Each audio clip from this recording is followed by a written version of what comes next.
apa kabar semua? Senang sekali saya Rini Ayuningsih dapat menjumpai Anda kembali dalam program kesayangan kita, Dokterku, disiarkan langsung dari studio El Sinta TV dan 95,7 FM Fit Radio Semarang. Seperti biasa, selama 1 jam ke depan, kami akan menyajikan informasi seputar kesehatan Anda dengan tema kali ini mengenai gagal ginjal kronis. Bagi Anda yang ingin tanya langsung, silakan di 021 2520 666 atau bisa juga kirim pertanyaan Anda ke email kami di dokterkuelsinta@yahoo.co.id. Dan hari ini pemirsa, kita kehadiran dengan Dr. Lucky Kusumaning Tias SPPD. Beliau adalah dokter spesialis penyakit dalam dari RSPAD Gatot Subroto. Kita sapa dulu Dr. Lucky yang sudah hadir di samping saya tentunya. Assalamualaikum warahmatullahi wabarakatuh, dokter. Waalaikumsalam warahmatullahi wabarakatuh. Kabarnya pasti baik dong? Alhamdulillah. Luar biasa ya dok ya. Hari ini mau bahas seputar gagal ginjal kronis gitu ya dok ya. Ini ada istilah gagal gitu dan ada kata kronis juga gitu ya. Jadi supaya nggak bingung sebetulnya sih, sebelum kita bahas mengenai kenapa sih ginjal kok bisa mengalami kegagalan, ini berarti fungsinya gitu ya dok ya. Yeah. Sebetulnya ginjal ini sendiri, ya kalau kita mau bahas lagi secara mendasar gitu ya dok ya, ini fungsinya ini untuk apa? Karena orang awam taunya kan buat nyaring racun lah gitu untuk dibuang ke urin misalnya, lewat urin gitu. Jadi sebenarnya memang apakah memang tujuan utamanya itu atau mungkin seperti apa sih fungsi-fungsi lebih detailnya lagi dokter? Ya, ini memang masih perlu diketahui ya untuk masyarakat. Memang ginjal itu kan fungsinya bukan hanya sekedar untuk membuang racun-racun sisa metabolisme tubuh, tapi fungsi utama juga untuk membuang kelebihan cairan atau urin misalnya ya, dari racun-racun itu dibuang lewat urin kita, air kencing, air seni. Itu yang pertama. Kemudian selain itu juga untuk menyeimbangkan ya, istilahnya menjaga keseimbangan asam basa. Dan juga termasuk di dalamnya elektrolit yang menjaga asam basa tersebut. Asam basa, air, elektrolit itu sangat erat kaitannya, termasuk di dalamnya juga membuang racun-racun tadi yang sudah disebut oleh Mbak Rini. Jadi yang orang banyak tahu itu iya, kan. jadi yang justru penting sekali untuk kita jaga jangan sampai terlampau tinggi kadar racun-racun di dalam darahnya. Dan yang satu lagi juga untuk menjaga supaya tetap terproduksi dengan baik untuk hemoglobin, untuk memproduksi sel darah merahnya. Jadi ada fungsi di mana si ginjal ini memproduksi hormon untuk memicu pembentukan sel darah merah, eritropoiesis ya. Jadi itu kurang lebihnya salah satu dari fungsi-fungsi ginjal yang harus banyak diketahui ya. Nah ini kan berarti kan harus menjalankan tadi ya perannya dengan baik supaya ya kesehatan tubuh kita secara umum juga oke dong gitu ya. Nah ini kalau misalkan mengalami gangguan atau ini misalnya kerusakan, bahkan ini perjalanan penyakitnya, berarti kalau kronik ini logikanya cukup panjang dong ya dok ya. Benar. Beda dengan yang kan sering dengar juga dok, masalah gagal ginjal tapi akut gitu ya. Benar kan, ada juga kan gitu ya. Memang ada dua ya, jadi akut dan kronik, benar. Maksudnya itu apa sih dokter kalau yang kronik aja deh, karena kita kan fokusnya ke kronik, tapi kalau mau cerita sedikit juga boleh juga dok. Jadi batasan yang kita pakai untuk dikatakan kronik kidney disease atau penyakit ginjal kronik itu di 3 bulan atau lebih. Jadi kalau memang sudah melampaui batasan 3 bulan, baik penurunan fungsi ginjalnya tadi ya, juga termasuk ada kelainan anatomis di struktur ginjalnya juga, itu memang baru masuk ke kriteria kronik. Nah kalau untuk akut ya berarti memang misalnya tercetus ada sesuatu dulu nih sebelumnya gitu, misalnya yang paling sering infeksi atau mungkin sumbatan yang karena batu atau yang lain gitu ya, bisa sifatnya akut, dan ini yang masih bisa perbaikan atau dalam batasan kurang dari 3 bulan tadi masih bisa dibantu. Gitu, dan gejalanya biasanya langsung terasa gitu ya dok ya. Kalau yang kronik kan bisa dibilang ada juga yang mengatakan, aku dengar-dengar sih gitu ya, katanya di awal nih memang tidak ada gejala khas gitu ya. Jadi ya bukan tahu-tahu juga sih perjalanannya yang lama-lama jadi makin berat nih keluhannya gitu. Jadi awal-awal memang nggak spesifik gitu dok. Jadi orang nggak apa ya, tidak terlalu aware ya, ngeh sih bahasanya gitu. Jadi memang seperti itu ya dok ya, atau bagaimana kronik ini? Benar sekali, karena dari definisi atau dari klasifikasinya itu sendiri saja memang dibagi 5 tahapan untuk gagal ginjal kronik ini. Jadi yang awal-awal memang nggak terlalu terasa, bahkan ya masih tidak disadari.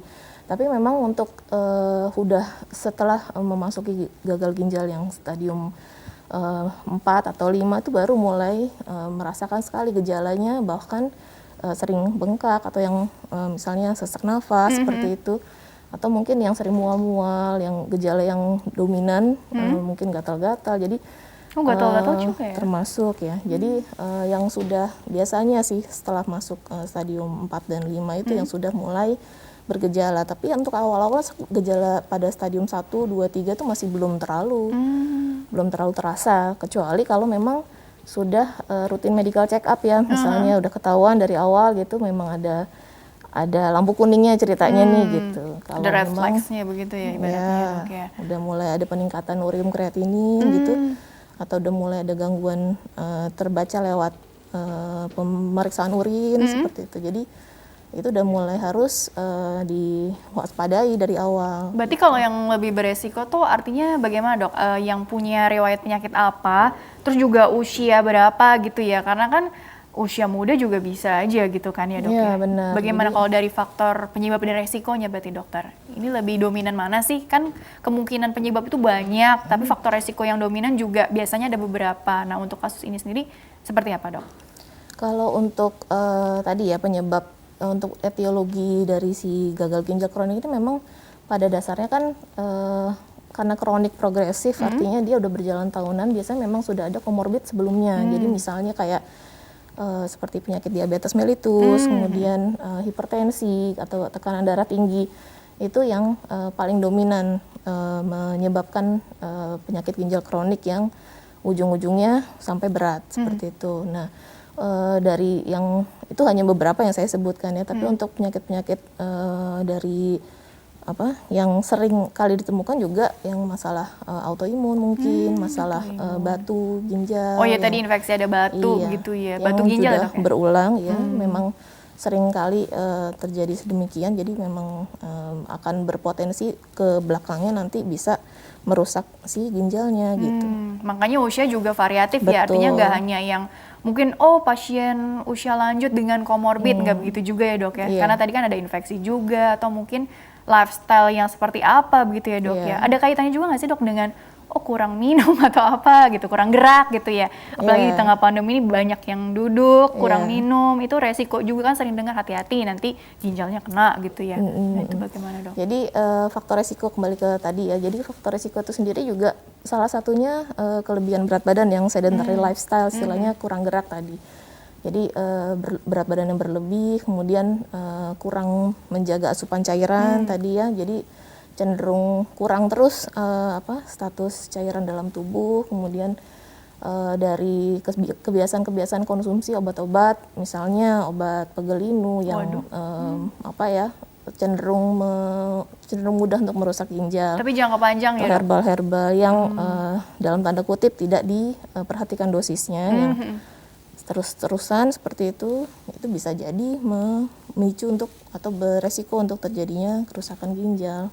Kalau konsumsi obat tertentu dok karena penyakit khusus gitu ya dok ya, kan sering dengar juga minum obat ini kena ke ini enggak sih, kerusakan ginjal enggak sih gitu ya. Itu bagaimana dokter? Apakah itu sebenarnya nggak ada kaitannya atau sering juga ditanyakan soalnya dokter? Ya, mengenai obat-obatan kita tentunya harus teliti dulu melihat komposisi dari obatnya, kandungannya berapa miligram misalnya, atau dosis seberapa sih yang bisa menyebabkan kerusakan ginjal atau berpotensi merusak ginjal. Jadi sebelum mengkonsumsi obat tentunya pasti harus ditanyakan dulu ke dokter yang memberikan, apakah ini kira-kira akan bagaimana nih ceritanya ke depannya. Kalau memang ada resiko ke sana tapi memang benefitnya akan lebih baik, misalnya dengan konsumsi obat tersebut ya tidak masalah asal terpantau, dalam tanda kutip nih memang sesuai pemantauan dari dokternya yang memberikan gitu. Jadi istilahnya ada maaf untung ruginya lah ya. Iya, pasti kan pemberian obat dari dokter atau klinisi yang memberikan obat tersebut kan pasti ada pertimbangan ya untuk Dan tentunya respirasi. harus berdasarkan pengawasan dokter juga ya pada saat Benar konsumsi sekali. obat untuk Jadi mengatasi nggak sembarangan ya. penyakit. Iya, nggak sembarangan kan. Takutnya ada Benar. yang ya beli-beli obat sendiri gitu ya, dosisnya Iya. kira-kira sendiri gitu. Oke, dokter, kita jeda dulu sebentar ya. Nanti Iya. dilanjutkan di segmen selanjutnya, ada slide juga ya. Nanti bisa dokter Luki jelaskan lebih detail lagi ya. Oke, baiklah pemirsa, jangan kemana-mana, tetaplah bersama kami. Kami akan kembali sesaat lagi.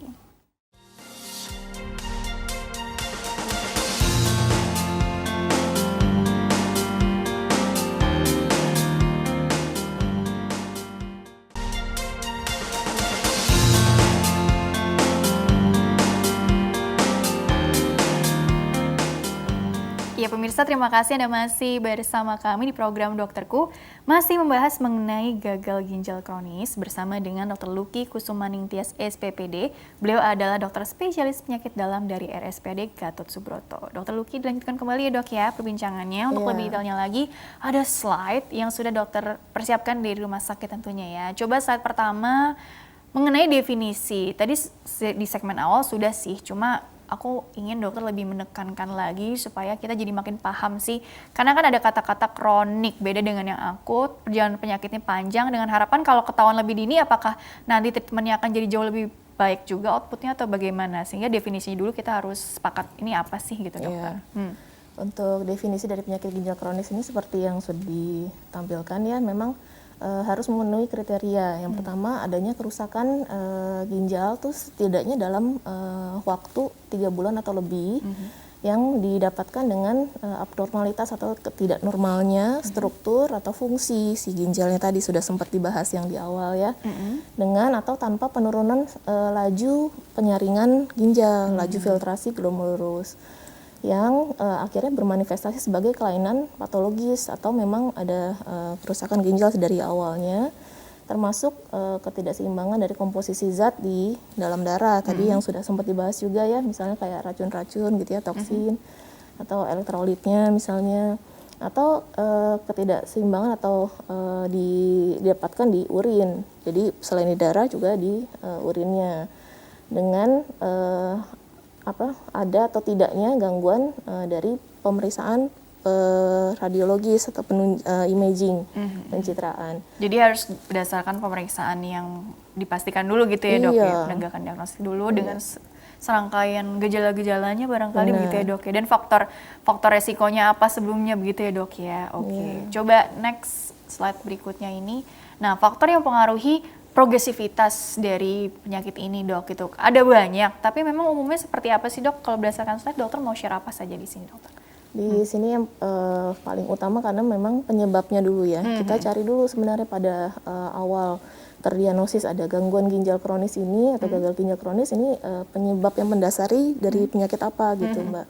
Jadi apakah memang sudah menderita hipertensi lama atau mungkin sudah menderita diabetes lama, kemudian apakah memang dulu pernah riwayat misalnya batu ginjal yang mungkin pernah ada kelainan yang lain, mungkin autoimun tadi ya sempat disebut sedikit, kemudian mungkin ada infeksi yang berulang seperti itu. Resiko ya dok ya infeksi berulang itu ya dok ya. Kemudian kita nilai kembali nih dari waktu ke waktu pada saat kontrol laboratorium kita nilai bagaimana perkembangan laju filtrasi si ginjalnya. Jadi nilainya seberapa kita harus pantau. Kalau penurunannya makin cepat, pasti progresivitasnya makin buruk juga, makin cepat juga.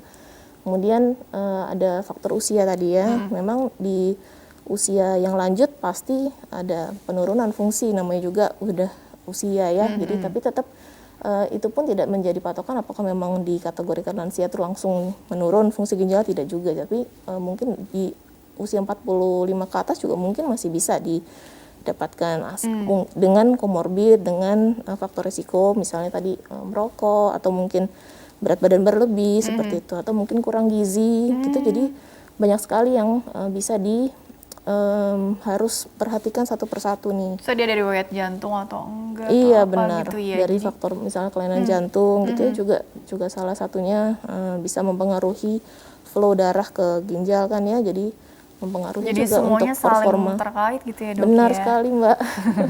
Coba slide berikutnya lagi ya. Tentang tadi kan faktor resiko yang bisa mempengaruhi. Nah, ternyata ya penyebab penyakit ginjal kronik tahap 5 di Indonesia ini kebanyakan apa? Ini kan ada hipertensi dan DM, ini penyumbang terbanyak begitu ya. Benar. Korelasinya tuh apa sih dok? Karena orang kadang nggak paham nih, oh ternyata kalau tekanan darah tinggi saya dan gula darah saya ini tidak terkontrol gitu ya, komplikasinya katanya ke arah ginjal gitu ya. Jadi apa sih hubungannya gitu dok, perjalanan penyakitnya ini lama-lama ngerusak gitu ya, jadi seperti apa sih dok maksudnya?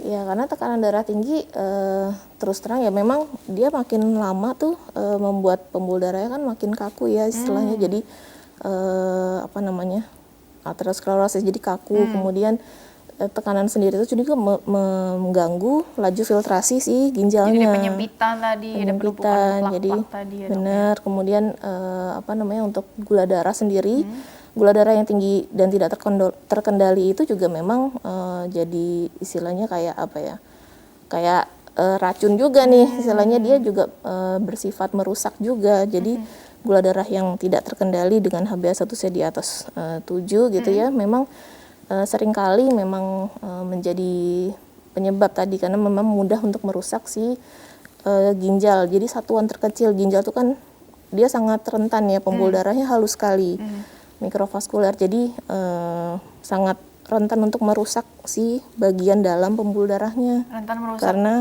karena gula darah yang tinggi tadi. Ya Allah gitu ya. Jadi itu ya ternyata makanya harus terkendali tuh, maksudnya seperti itu ya dok ya, untuk menghindari komplikasi yang ke arah gagal ginjal gitu ya bahkan ya dok. Benar. Ya. Karena kalau sudah gagal itu artinya gagal berfungsi gitu ya. Harus apa, fungsinya harus digantikan dengan ya terapi gitu ya dok ya. Benar. Nah ini ada di slide selanjutnya nggak ya?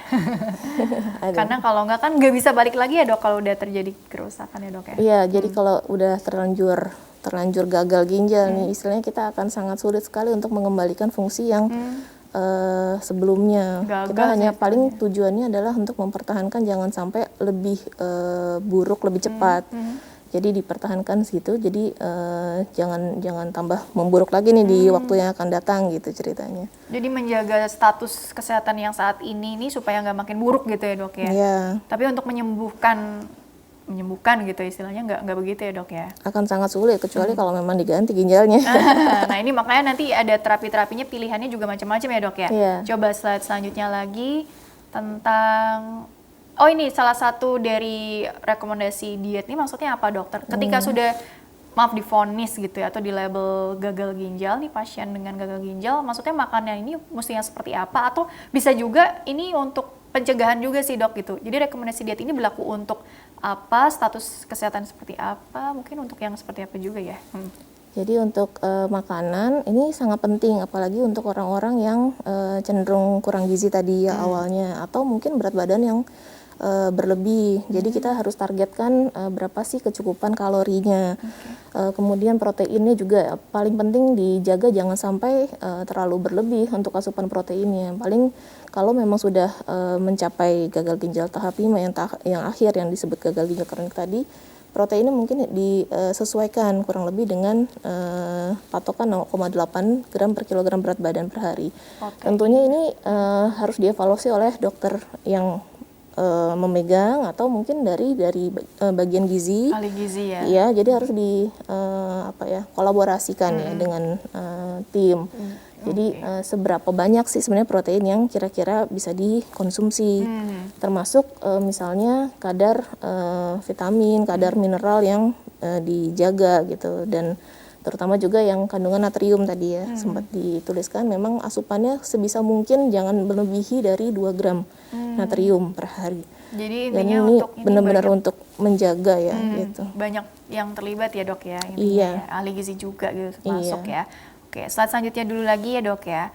Setelah rekomendasi diet, nah ini treatment, ini dikasih terapi pengganti ginjal ya. Tapi sebenarnya sebelum untuk, apakah memang kalau udah dinyatakan gagal, maksudnya kan kita kalau itu ada cuci darah gitu ya. Kalau yang gagal ginjal tadi dokter bilang, kalau disembuhkan mungkin yang tadi dengan kemungkinan di ginjalnya diganti gitu ya dok ya. Apakah memang seperti itu arahnya atau enggak juga, tergantung kasusnya gitu dokter. Seperti apa sih indikasi terapi pengganti ginjal ini dok? Ya, memang kalau sudah divonis tadi untuk gagal ginjal kronik yang tahap 5, yang sudah benar-benar memerlukan terapi pengganti ginjal, ini memang sesuai dengan slide yang ditulis, memang laju filtrasi glomerulus yang umumnya tuh rata-rata di bawah 15 kalau untuk kriteria di bawah stadium 5, tapi kalau untuk benar-benar harus dimulai, biasanya kita patokannya di bawah 8 atau di bawah 10, ada juga kepustakaan lain yang bilang seperti itu. Dengan tadi memang udah mulai ada gangguan kelebihan cairan, gangguan asam basa, gangguan elektrolitnya, misalnya kalium atau fosfor ya, atau mungkin gangguan-gangguan lain yang memang harus disegerakan nih gitu.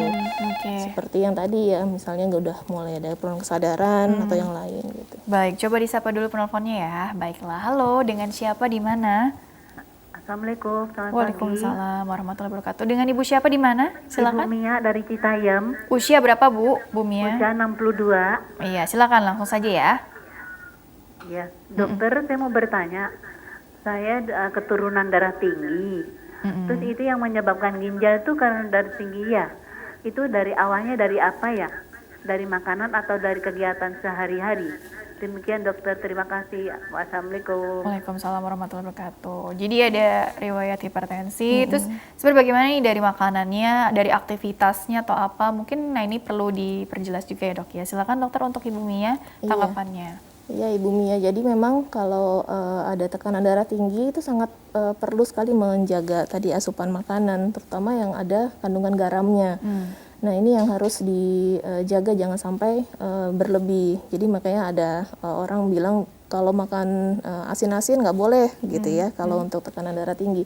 Ini benar sekali karena semakin dia banyak konsumsi garam, dia akan istilahnya mudah menarik cairan nih gitu, membuat tekanan darah juga makin tinggi seperti itu. Jadi ujung-ujungnya ginjalnya makin beresiko untuk terganggu gitu. Nah kalau untuk tadi dengan aktivitas itu udah pasti juga, karena memang baiknya kan memang disarankan aktivitas tuh harus rutin ya, harus Mungkin yang harus dengan banyak gerak hipertensi, ya. aktivitas yang perlu dihindari atau perlu dilakukan bagaimana? Yang perlu dilakukan pasti olahraga atau exercise ya, paling tidak 30 menit sehari dalam setiap hari ya kalau bisa, kalau enggak minimal 5 hari dalam seminggu aktivitas 30 menit itu udah sangat baik untuk menjaga paling tidak untuk ke depannya untuk masalah Jalan kaki komplikasi. aja ya dok ya, cukup ya dok ya? Cukup sebenarnya intensitas yang ringan sedang lah, nggak usah terlalu berat seperti itu aktivitasnya. Jadi aktivitas ringan sedang dengan jalan kaki atau mungkin bersepeda atau mungkin berenang dengan durasi 30 menit sehari itu sudah harus dijaga dari sekarang gitu. Apalagi usia tadi Bu Mia berapa, 62 tahun ya. Iya. Karena kita penting untuk mencegah jangan sampai bukan hanya ginjalnya tapi juga masalah kardiovaskular, masalah jantungnya. Karena kan kayak sahabatan nih ya, jantung sama ginjal nih. Jadi kalau memang bisa sih pompa jantung tuh dijaga tadi dengan exercise tadi ya, dengan olahraga. Jadi yang seperti itu untuk mengendalikan atau mencegah progresivitasnya. Dan juga tadi pola makan ya dok ya, batasi asupan garam ya dok, berarti ya dok ya. Kalau ada istilah kalau untuk yang penyakit apa ya, diabetes mellitus kan masih tetap butuh gula dok. Kalau misalkan kan ada yang menghindari sama sekali malah hipoglikemik gitu ya. Benar. Nah kalau hipertensi itu bagaimana dok? Jadi mau cenderung ya udah nggak pakai garam sama sekali, malah jadi lebih fatal gitu, bisa juga seperti itu nggak? Jadi kan jadi memang harus bagaimana nih kalau seperti itu sikap yang diambil dok? Iya. Garam itu sebenarnya kita butuh nih untuk metabolisme segala macam, butuh juga gitu. Sama seperti gula kita juga butuh. Jadi bukan benar-benar tanpa garam atau tanpa gula gitu, nggak juga. Jadi harus dijaga asupannya supaya jangan berlebihan aja. Jadi secukupnya lah. Jadi yang nggak. Untuk lebih detailnya mungkin ke ahli gizi ya kalau yang seperti itu ya dok. Benar, boleh ke ahli gizi atau dokter yang memang sudah rutin pegang ya untuk kontrol setiap bulannya seperti itu. Kurang lebih seperti itu ya Bu Mia ya, insya Allah jawabannya sangat membantu. Dan dokter, kita lanjutkan kembali ke slide dulu deh ya. Slide tadi belum selesai, slide selanjutnya boleh kalau begitu. Pilihan terapi pengganti ginjal tadi kan, setelah melakukan pemeriksaan dinilai dulu apakah memang dibutuhkan yang apa sih, kan ada transplantasi, ada cuci darah gitu ya dok, atau mungkin treatment yang lain yang kita nggak tahu nih, makin kesini makin canggih, siapa tahu ada lagi pilihan-pilihan yang memang mungkin sesuai dengan kebutuhan si pasien gitu ya dok ya. Jadi seperti apa sih gambaran secara apa ya komprehensifnya begitu ya, tapi singkat aja dok. Boleh. Jadi untuk terapi pengganti ginjal itu memang sebenarnya pada dasarnya 3 ya, transplantasi atau cangkok ginjal, hemodialisa atau hemodialisis atau cuci darah, kemudian cuci darah lewat selaput perut atau disebut peritoneal dialisis. Jadi tiga modalitas ini yang kita harus tawarkan setiap kali sudah menemukan pasien yang memang gagal ginjal kronik tahap 5 yang memang sudah perlu untuk dialisis. Nah, memang seringkali untuk menawarkan 3 pilihan ini memang agak berat ya, karena untuk menerima kenyataan dalam tanda kutip seperti itu memang cukup perlu kebesaran hati dari pasien. Jadi kita pilihkan juga mana yang paling memungkinkan. Jadi dari ketiganya tadi sambil nunggu-nunggu ya masih bisalah untuk beberapa waktu, tapi kalau bisa sih jangan sampai kelamaan nunggunya. Gitu. Jadi 3 pilihan ini yang harus kira-kira disesuaikan mana yang paling sesuai. Dan ini harus rutin cuci darah segala macam, karena kalau enggak kan udah siapa lagi yang menggantikan fungsi si ginjalnya gitu ya dok ya. Benar. Memang harus proses yang memang harus dijalani gitu ya dok ya, dengan penuh semangat tadi ya. Baik. Slide selanjutnya dulu barangkali. Ini cuci darah nih gambarannya. Gambaran skematik aja ya. Jadi pasien cuci darah atau hemodialisis ya memang dilakukan di rumah sakit atau di klinik yang khusus untuk hemodialisis ada. Jadi datang kurang lebih 2 kali seminggu rata-rata dengan durasi sekali datangnya itu mungkin sekitar 4 sampai 5 jam. Ya ini nanti darah diputar di mesin, dimasukkan ke dalam tadi yang tabung itu. Membran semipermeable, dia menyaring si darah yang penuh racun, digantikan istilahnya setelah bersih darahnya kembali masuk ke dalam pembuluh darahnya lagi. Iya, disaring gitu kan supaya lebih bersih gitu. Tapi darahnya tetap kembali ke badan. Betul. Next, cuci darah. Ini profil pasien. Tadi ya sempat kita bahas mengenai faktor resiko dari usia. Ini sendiri memang untuk usia di atas 45 ya, yang paling banyak didapatkan jenis kelamin juga tuh. Jenis kelamin juga untuk yang terbanyak adalah laki-laki dibanding perempuan. Coba slide berikut. Ini hanya gambaran aja ya. Nah, ini yang kemudian modalitas yang kedua untuk terapi pengganti ginjal ya Mbak. Jadi mungkin banyak orang yang masih belum tahu nih mengenai terapi peritoneal dialisis ini. Jadi tukar cairan perutnya. Di perut nih yang. Iya. Ini bisa dilakukan di rumah atau? Benar, dilakukan secara mandiri di rumah oleh si pasien yang tentunya sudah dilatih dulu sebelumnya. Jadi dilakukan 4 kali sehari rata-rata dengan volume pergantian cairan itu sekitar 2 liter. Mungkin karena kan lagi pandemi gitu ya dok ya. Jadi kan kalau untuk kan sebisa mungkin katanya kalau tidak urgent sekali gitu. Tapi kalau kondisi seperti ini mungkin lebih disarankan memang ke rumah sakit atau yang tadi bisa di rumah sendiri mandiri, yang penting edukasinya aja caranya yang tepat gitu ya. Atau bagaimana sih, balik lagi ke pasien atau memang ada kriteria juga dok, kalau yang begini mungkin sebaiknya memang harus dipantau langsung ke rumah sakit atau gimana dok?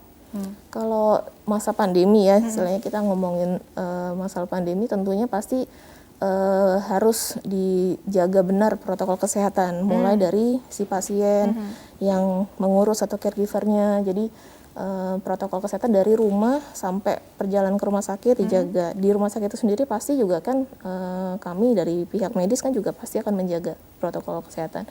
Tapi tetap aja namanya pandemi, ke semua orang resiko masih ada ya, entah dari pasien-pasien lain mungkin atau dari penunggu yang lain. Jadi memang lebih disarankan di rumah aja dalam tanda kutip nih, yang hashtag di rumah aja. Jadi CAPD yang peritoneal dialisis ini sangat cocok sebenarnya untuk masa pandemi, karena dia tidak perlu bolak-balik ke rumah sakit. Dengan segala pertimbangan ya tentunya ya. Slide berikutnya lagi, ini tentang apa? Atau kita masuk ke pertanyaan email ya? Ini perbandingan ya dok ya. Ya sebenarnya kalau untuk setiap terapi pasti ada keunggulannya gitu ya Benar. dok ya, atau bukan kelemahan sih tapi memang apa sih dok, kalau kita kan kadang-kadang suka bingung ya mana yang terbaik untuk saya gitu, tentunya kan harus komunikasinya jalan terus, atau keluarga pasien nih biasanya kalau yang memang sudah bukan nggak mandiri ya, apa sih bergantung ya dok ya dengan caregiver, tentunya pertimbangannya apa, belum lagi komorbidnya mungkin banyak atau apa gitu ya dok ya, jadi harus ada komunikasi yang jalan terus ya dok ya. Benar, Intinya jadi yang seperti seperti dilihat di slide ini ya, jadi memang banyak sekali yang harus dipertimbangkan sebelum memilih mana yang mau kita ambil, hemodialisis, cuci darah mesin, atau cuci darah perut yang bisa dilakukan sendiri. Kalau mungkin memang masih aktivitas baik, masih kerja gitu, cukup aktif ya, produktif. mungkin lebih cocok cuci darah perut, peritoneal dialisis misalnya. Seperti. Jadi memang banyak faktor yang mesti diteliti satu-satu, apakah memang dia cocok atau tidak nih dengan peritoneal dialisis, harus jaga kebersihan gitu ya, harus memperhatikan kadar gula darah dan lain-lain. Jadi banyak sekali yang harus dinilai. Oke, kalau lebih begitu ya. Sekarang kita masuk ke pertanyaan dari email dulu ya. Ini ada 2 pertanyaan nih dari email. Jadi bagi pemirsa yang ingin bertanya via email, silakan kirim saja pertanyaan ke email kami di dokterkuelsinta@yahoo.co.id. Format lengkapnya 2 ini pemirsa, nama, usia Anda atau usia pasien, keluarga yang ditanyakan, serta tempat tinggalnya. Baik, pertanyaan pertama ini dari Ibu Tuti, usianya 40 tahun dari Bekasi. Dokter, ibu saya terkena serangan stroke, pembuluh darah yang pecah, karena ibu saya sebelumnya juga punya hipertensi. Ibu saya takut mengalami kerusakan ginjal, bahkan yang berbahaya takut gagal ginjal apabila harus konsumsi obat darah tingginya. Karena untuk mengatasi resiko stroke-nya gitu ya dok ya. Apa sebaiknya obat darah tingginya ini diberhentikan saja atau bagaimana dokter? Terima kasih. Nah sebetulnya untuk dari stroke, hipertensi, gagal ginjal nih korelasinya juga seperti apa ya dokter? Karena resikonya ya usia juga, kompleks juga gitu ya dok ya. Bagaimana? Iya, jadi memang kalau sudah ada tadi ya komplikasi kardiovaskular termasuk stroke diderita, jadi memang sangat erat juga dengan hipertensi atau tekanan darah tinggi. Tentunya obat-obat anti hipertensi itu harus dikonsumsi dengan pemantauan tentunya. Jadi sudah seberapa nih tekanan darahnya. Kalau memang ada misalnya nih kelainan gangguan elektrolitnya, kaliumnya, atau gangguan atau mungkin sudah terlampau rendah tekanan darahnya, tentunya pasti harus adjusting, harus disesuaikan lagi dosisnya mungkin. Tapi kalau untuk pemberhentian ya, istilahnya pemberian anti hipertensi, nanti dulu kita reevaluasi dulu gitu, seberapa perlu sih dihentikan gitu. Kecuali kalau memang ya tadi efek ke jantungnya ya udah mulai melemah juga misalnya, jadi baru kita pilihkan. Tentunya sih harus konsultasi sih ini pasti dengan tim dokternya, termasuk juga tim dokter jantungnya. Kita lihat juga pompa jantungnya seperti apa nih gitu. Kalau memang dirasa lebih perlu untuk dihentikan, ya kita harus bijak juga nih, nggak bisa langsung serta-merta stop semua anti hipertensinya gitu ya. Jadi tentunya pasti harus dengan rekomendasi dokternya. Oke, kalau lebih begitu ya. Tapi kalau untuk secara umum dok, anggapan obat hipertensi ini kalau dikonsumsi jangka panjang merusak ginjal ini kan walaupun udah diterangkan berkali-kali, tapi kan banyak aja yang masih bertanya-tanya apa iya gitu. Jadi sebenarnya bagaimana dok korelasi? Justru kalau nggak minum katanya malah jadi ngerusak ginjal gitu ya, sebaliknya. Jadi bagaimana tuh dok? Mungkin penekanannya seperti apa? Penekanannya ya pasti obatnya dulu nih, dosis yang dikonsumsi sih seberapa ya yang merusak tadi. Jadi semua tuh kan perlu diperhatikan berapa kali minumnya, frekuensi, kemudian dosisnya. Kalau memang dosisnya sangat berlebih, sangat sering minum dibolak-balik minum tanpa resep dokternya gitu ya, tentunya pasti semua itu akan merusak ginjal. Tapi sekali lagi kita tujuan manfaat untuk mengkonsumsi obat anti hipertensi itu apa? Kan memang untuk mengendalikan tekanan darah, supaya paling tidak tekanan darah di bawah 140/90. Nah, ada juga yang memang target untuk usia tertentu di bawah 130/80. Kalau itu aja belum tercapai, ya susah untuk mencegah kerusakan ginjalnya. Kalau tensinya tinggi-tinggi terus ya bukan obatnya yang disalahin, tekanan darah tingginya yang jadi faktor resiko atau penyebab kerusakan ginjal lebih lanjut. Jadi bukan karena obatnya. Bukan karena obatnya gitu ya. Iya. Kalau seperti itu ya, ini untuk Ibu Tuti insya Allah jawabannya sangat membantu ya. Kemudian pertanyaan selanjutnya ini dari Ibu Siti dari darinya nggak ada ya. Ibu Siti usianya 40 tahun. Pertanyaannya seperti ini, dokter saya menderita sakit pinggang. Oh nih nyeri pinggang tuh selalu dia dikaitin ke ginjal ya dok ya. Sakit pinggang sampai ke punggung. Disertai kram perut. Nah ini, dan sering ke belakang, buang air kecil dok. Ini berlangsung sudah sejak lama. Pernah saya periksa ke dokter, katanya ada infeksi di ginjal saya. Sudah dikasih obat, tapi sampai sekarang keluhan masih saya rasa. Mohon solusinya, terima kasih. Apakah infeksinya belum sembuh atau berulang? Kan bahaya juga ya dok ya. Atau mungkin ada kemungkinan penyebab yang lain, kita nggak tahu. Mungkin saran-saran dokter ke depannya untuk pemeriksaan ataupun treatment terbaik gitu ya dok ya. Nyeri pinggang, kram perut, sering ke belakang, ada gangguan berkemih nggak sih? Nggak tahu ya. Oke, kira-kira seperti apa itu dokter tanggapannya dok? Bisa ke arah kalau memang dibilang faktor sebelumnya itu ada batu misalnya, bisa jadi memicu memang infeksi. Jadi kalau sudah lama dan infeksi dibiarkan terus ya, kita harus pastikan juga nih fungsi ginjal atau kelainan ginjal dari secara strukturnya seperti apa. Paling tidak harus dipastikan lagi bagaimana misalnya USG-nya, bagaimana kalau infeksi bagaimana dengan biakan kumannya, kultur urinnya, bagaimana dengan analisis urinnya seperti itu. Jadi kita harus telaah lebih teliti ya. Jadi ini sebenarnya penyebabnya apakah memang murni infeksi saja atau memang ada penyebab di balik infeksinya tadi, misalnya tadi batu atau yang lain. Jadi solusinya ya pasti harus kembali lagi kontrol ya ke dokter yang sebelumnya. Jadi dilakukan pemeriksaan lebih lengkap, saran saya sih. Pemeriksaan lebih lengkap gitu ya. Tapi ngomong-ngomong tadi kan batu juga, walaupun tadi hipertensi dan diabetes gitu ya dok ya, tapi infeksi berulang seperti adanya batu juga resiko juga gitu ya dok ya.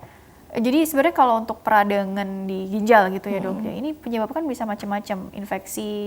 Infeksinya ini sendiri juga apakah tadi pola makan, kok bisa ada batu terus jadi meradang, itu perjalanannya juga seperti apa dokter? Dari apa ya? Dari profil atau kisah si pasien ini rata-rata seperti apa tuh kalau batu itu sendiri dok? Batu bisa banyak faktor ya, memang untuk kebiasaan konsumsi makanan tertentu misalnya, atau mungkin faktor resiko dari keluarga misalnya, atau ada juga ya genetik juga. Jadi atau mungkin yang tadi sering lupa minum atau asupan cairannya sangat kurang, jadi cenderung dehidrasi cenderung kurang terus airnya, kemudian jadi dia sangat tinggi untuk mengkristal, tinggi resiko untuk mengkristal. Kristal tuh ya? Iya, jadi timbunan, jadi batu. Jadi misalnya nih kandungan vitamin tinggi, dosis tinggi itu juga bisa menjadi faktor resiko untuk terjadi batu ginjal. Gitu ya. Konsumsi kalsium terutama vitamin gitu ya dok ya. Ini kalau berlebihan ya dok ya? Tentunya kalau berlebihan. Dan memang kalau asupan cairannya juga kurang, terutama seperti itu. Baik dokter, kita jeda dulu sebentar. Nanti di segmen terakhir kita bahas mengenai pencegahannya deh ya, kalau gitu ya dok ya. Baiklah pemirsa, jangan kemana-mana, tetaplah bersama kami. Kami akan kembali setelah pesan-pesan berikut ini.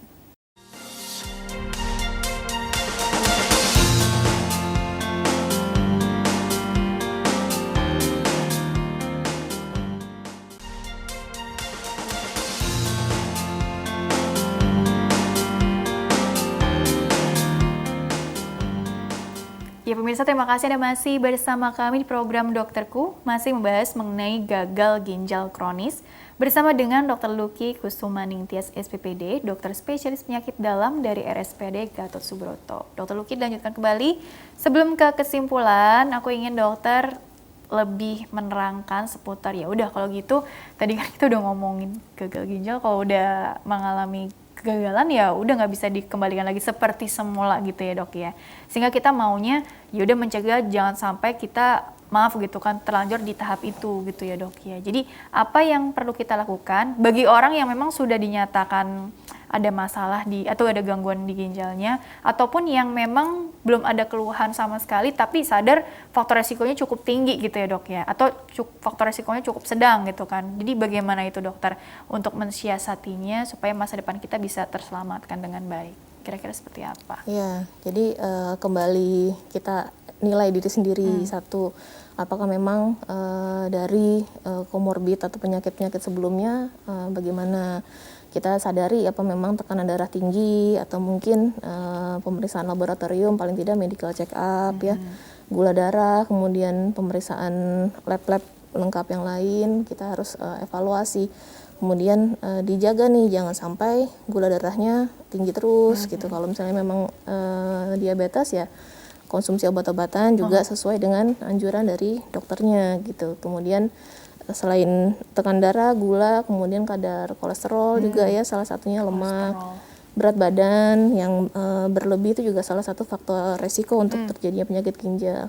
Termasuk kebalikannya juga yang malnourished, yang berat badan kurang, kekurangan, gitu. terlalu Jadi, kurang juga salah. Terlalu kurang juga, misal dan aktivitas fisik. Jadi kita benar-benar jaga supaya jangan diem aja gitu di rumah gitu, meskipun kurang aktif gitu maksudnya. Jangan kurang aktif. Jadi paling tidak minimal 30 menit aktivitas atau olahraga setiap hari. Kalau bisa sih minimal ya 5 hari dalam seminggu kita aktivitas fisik yang benar-benar menjaga supaya pompa jantung juga baik. Benar-benar gitu. setengah jam itu atau bisa dipecah dok?